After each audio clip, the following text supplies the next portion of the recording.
At dahil ang ganda ng mga trophies, kaya agad tayong nag-entries. Alright, let's go! So what's up and good day sa inyong lahat mga boss. Matagal-tagal na rin tayong hindi nakapag-vlog. Same as usual mga boss, magtatagalog pa rin ako kahit nahihirapan na ako sa kalisod. Pupunta nga pala tayo sa The Cartel Studio kasi doon magaganap yung diecast race. Located lang po ito sa Mandawi City, Cebu. Tambay muna kami saglit dito mga boss habang naghihintay pa sa mga ibang racers. At bibili muna kami ng tanghalian mga boss para dili may mapasmo.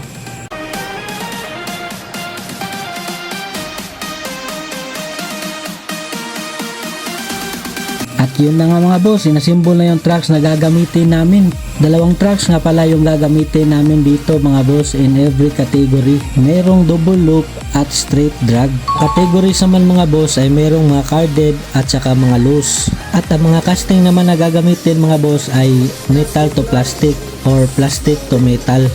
Solid na racetrack dito mga boss kasi mataas yung drop at saka balance lang talaga. Walang fast lane at saka slow lane.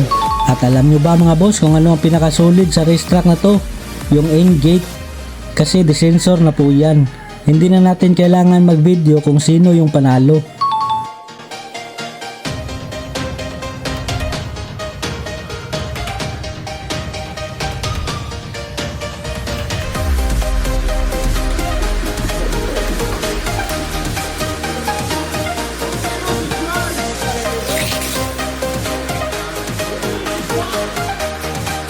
At ito yung nanalo sa carded double loop category.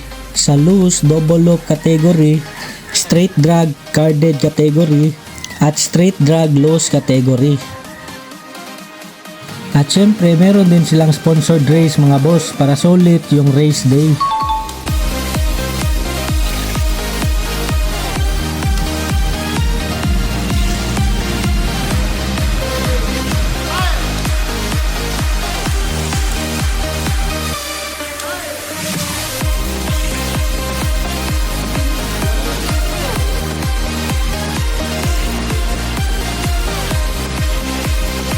Alright, nakapag-jump tayo at second place sa sponsored race. At buti na lang nagkaroon tayo ng trophy mga boss. Second runner-up, straight drag loose category po yan.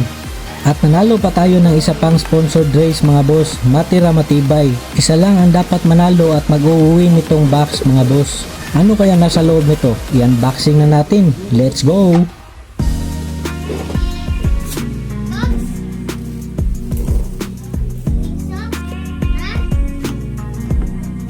Nice, ang dami pala nito mga boss, paldo. Big shoutout sa 032 G Racing Yard. Buti ako yung nanalo dito. May pang-entry sa tayo sa susunod na race. Alright.